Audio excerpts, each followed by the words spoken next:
Are you seriously just a high school graduate? Working with someone from the bottom of the barrel like you, it's going to tarnish the company's reputation. You don't need to come in tomorrow. The female president's attitude completely changed the moment she learned about my educational background.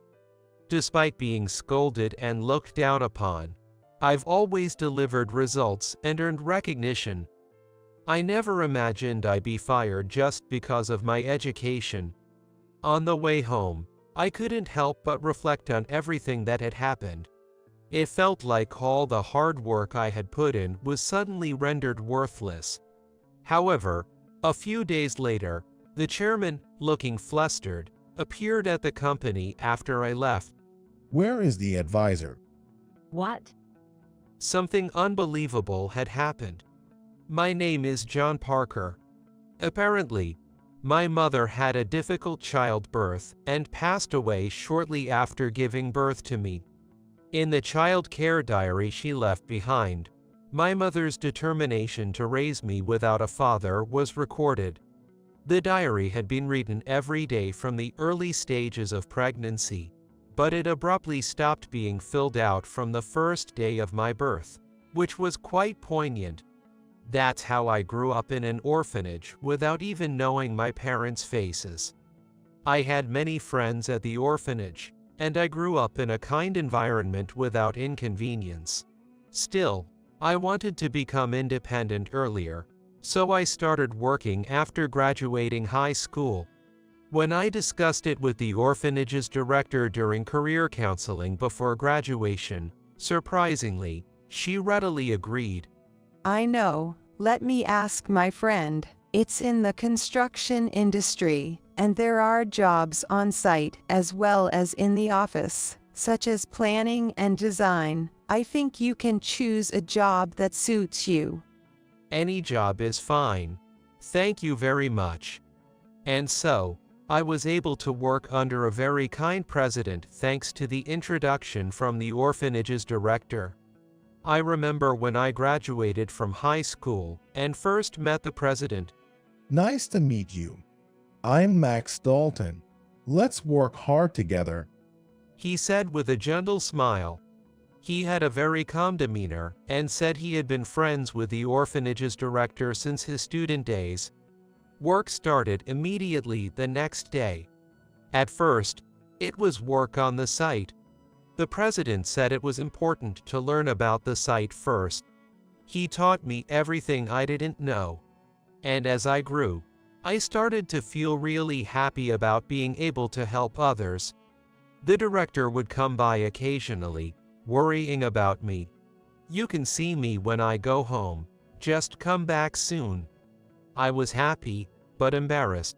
And as I said that, the president patted my shoulder and said firmly, even if you're embarrassed, it is sad if you keep it hidden. You should say what you think while you can. That's not an exception for families who know you well. It's something I'm always told. Don't test people. I glanced at the director. She was smiling warmly. I'm sorry. I apologized to the president and the director. It's my first payday soon, so I want to give a dinner as a present. Both the president and the director praised me with smiles. And on another day, I treated the director to high-quality steak with my first paycheck. You've grown so much since you were a baby. The director said with tears of joy streaming down her face. I decided to keep working diligently from now on. Time passed, and I turned 35.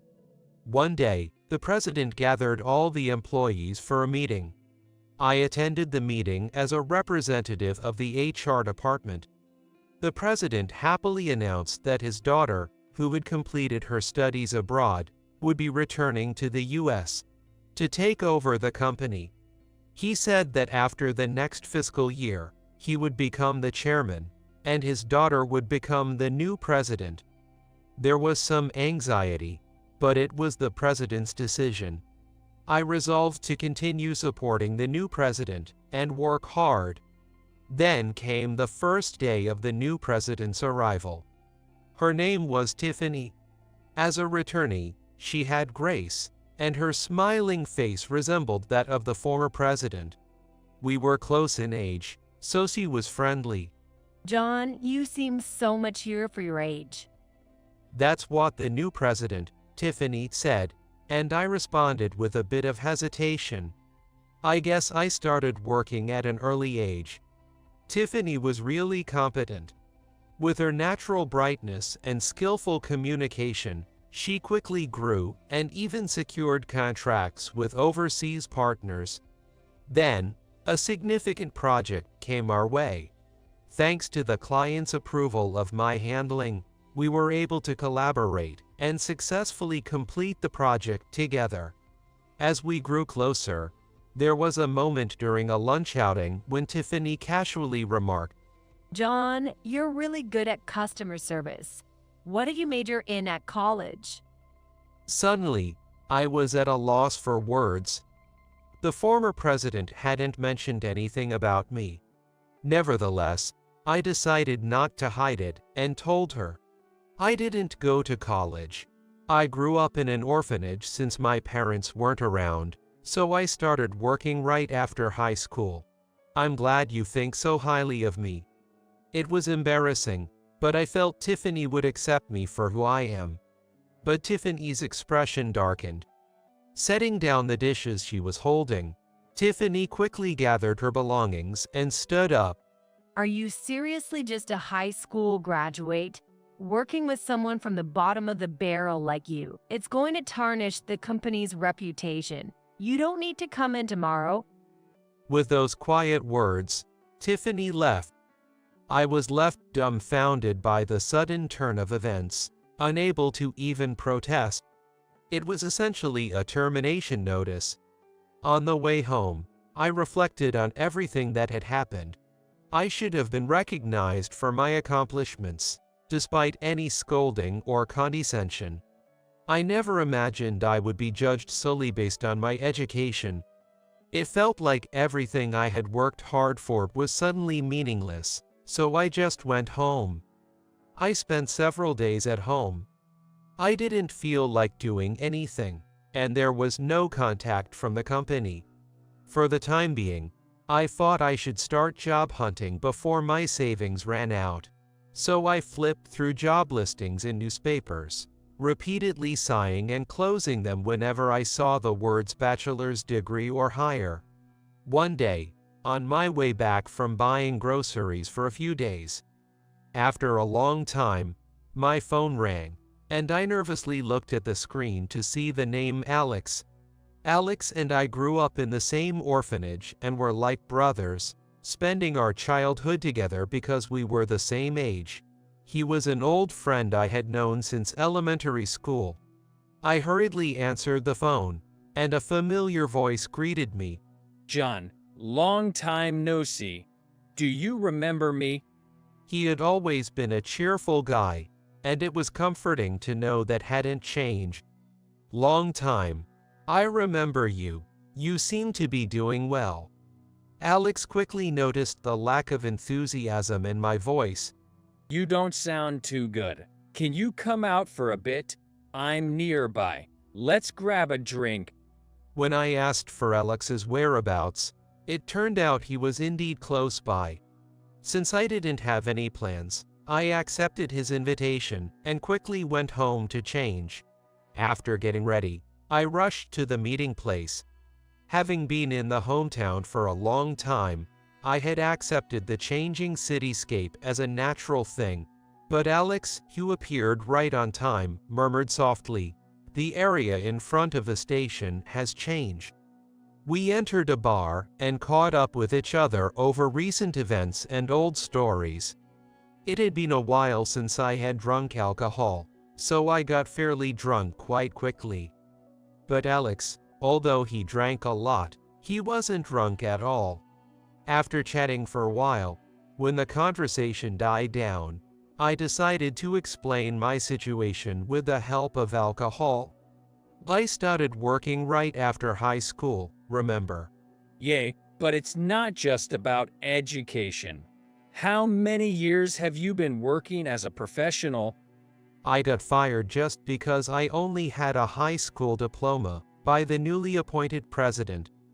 Alex's eyes widened in shock at my words. No way. You've been working so hard. I heard it from the former orphanage's director. So, are you unemployed now? Alex hit a nerve, but it was the truth. I nodded quietly. Then come interview at my company. I'll talk to my boss. Alex said as he started dialing someone. Feeling embarrassed for showing my pathetic side, I felt a sense of shame, but when Alex returned after the call, he flashed a thumbs up and smiled. I asked Alex about the details of the interview, and he arranged the interview schedule for another day. After that, Alex and I promised to see each other again, and as it was getting late, we each went home. A few days later, I went to the interview at the company Alex had introduced me to. It wasn't like the business partners I had dealt with before, but rather a locally oriented company that deals directly with regular customers. Excited about the new environment, I listened to what they had to say. The president there said he wanted me to start working as soon as I was ready. It seemed like he valued me for who I am more than my academic background or upbringing. It made me happy. On the way home, I called Alex, who was delighted as if it were his own success. Since I still had belongings at my previous company and there were some document-related matters, I told him I would contact him as soon as everything was sorted out and hung up. I leisurely made my way home. Around that time, it seemed like something serious was happening at my previous company. I found out from a call with a colleague that the chairman had rushed to the company during today's operations. The chairman arrived at the company and immediately gasped for breath, saying, Tiffany, where is the advisor? Who are you talking about? The president replied, clearly taken aback. Actually, a few months ago, I was assigned to take care of a girl, Helen, the granddaughter of the chairman's friend, at the company. For the past few decades, I've mainly been involved in jobs related to personnel and education within the company. Having learned about what it means to be human from the chairman, I had intended to adopt the chairman's approach to the company's educational policy and talent development. And quietly, I had been working as the advisor within the company. Helen was a hopeful and charming young woman from the first time I saw her. I had hoped that things would go smoothly, but it seems that the president has become stricter since I was fired, causing Helen to lose confidence and consider quitting. Well, Tiffany is the type to speak her mind without considering the other person's feelings. It pains me to think about Helen, but there's nothing I can do. So, the chairman came to find John, the advisor. And then what happened? My colleague seemed a bit surprised by my eager question, but continued. You mean that high school graduate? I just fired him recently. This company isn't suitable for people with low education. I can't work with someone like him. It's embarrassing. The president spoke proudly while fixing her makeup in the mirror, but it was easy to imagine the chairman getting angrier by the second, his face turning redder. It seemed it was the first time the usually mild-mannered chairman had been so angry. I've never seen anything like it. Can you believe you fired him for that reason? At his loud roar, the president was surprised. The office fell silent, and the employees watched nervously. Where is John?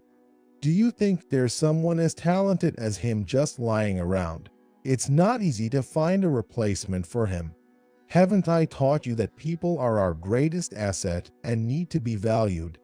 Even if he's talented, he hasn't accomplished anything significant since then, has he? Isn't the reason he can't produce results because he lacks education? If that's the case, why not nurture someone with proper education from scratch? The president seemed not to understand the chairman's words. The chairman clenched his fists. John always had a grasp of every employee and cared about them. Don't you understand why our company has such a low turnover rate? Saying so, the chairman placed several envelopes containing resignation letters on the desk. What are these? These are from recently. I thought John was still here, so I asked everyone to wait a little longer. What's going on when I rushed over after hearing about Helen? The president nervously began to read the many resignation letters, all expressing dissatisfaction with her. She gradually turned pale. Tiffany, apologize to the employees right away. You can't run the company alone. With that, the chairman took the president's hand and helped her up from her chair. Then, she apologized to all the employees in tears. I see. It must have been tough. My colleague muttered quietly to me. Please come back. I'll think about it, I replied before hanging up the phone. I had my reservations, and I was afraid that my presence wouldn't change the situation. A few days later, the intercom rang early in the morning. When I answered in my pajamas, both the chairman and the president were standing there. John, I'm truly sorry. You worked harder than anyone else to carry out my intentions perfectly. I apologize for judging you solely based on your education. They apologized sincerely to me. I am sorry for my clothes like this. Please raise your heads, both of you. It is true that I have no educational background. Even in such a situation, I remained modest. I thought about how I had internalized what the chairman had always told me, not to outright deny others. I realized that I've been able to achieve results one by one since I took office, all thanks to you. We're really struggling without you. Please come back. Could you work with us again? I hesitated, but because I was also concerned about Helen, I agreed to return to the company for the time being. When I returned to the office after a long absence, I was surprised to see my colleagues and Helen looking so downcast. Their spirits were extremely low. I listened to everyone's stories and submitted improvement proposals to the president. I also had several interviews with Helen, gradually bringing back her smile. Increasing my contact with the president, we managed to bridge the gap successfully. I was praised by the president today. It's all thanks to you, John. And she even apologized to me for everything before. I was so surprised. Laughing, Helen said, "It's because you worked hard. I'm glad," I replied with a smile. After a while, the company regained its vitality. With a certain level of talent development and the business settling down, things were looking up. It seemed like the president had also had a change of heart, as she had improved significantly compared to the early days. While her blunt habit remained, she was now capable of providing proper support, and people began to gather around her more often. Helen had also grown steadily since then, and now she could handle her job almost as well as the president's right-hand person. Seeing everyone like this, I felt that it was okay to stay in this company. However, I became curious about exploring a new world. When I consulted about changing jobs, everyone was surprised, but when I explained it was for positive reasons, they all supported me. I guess this company will be fine without me. I officially submitted my resignation and contacted Alex. Alex was delighted and immediately processed my employment procedures. And so, it was decided that I would start working the following week. There was a lot to learn at the new workplace, and it kept me busy, but everything was fresh and enjoyable. 3 months later, after getting accustomed to the job, I invited the chairman, Max, to have a dinner together. I'm glad John asked me out for dinner. Max said with a smile that hadn't changed since before. I respect you just as much as I do the director. Upon hearing that, he smiled again. I'm truly grateful for everything you've done for me. Even though I don't have parents, I've always thought of you as a real father figure. I finally managed to say what I had always wanted to. Of course. Although I don't have a son myself, I consider you a real son to me. You can always rely on me if you need anything. I support you. Max said this with a hint of tears in his eyes. We seem to have let go of the most valuable person. What? Just kidding. Just an old man's rambling. With that, he chuckled gently. I met Max and learned a lot about human connection and compassion. Especially in a large organization like a company, you can't do it alone. That's why employees are the most important thing to me. He always said, and I've been responding by working diligently. That's how companies and societies keep running. The world is full of unfairness, but I don't judge people based on their appearance or title. I respond with kindness to those who treat me well. Max taught me the importance of valuing my colleagues. So, even at my new workplace, I've pledged to keep that feeling in mind and work hard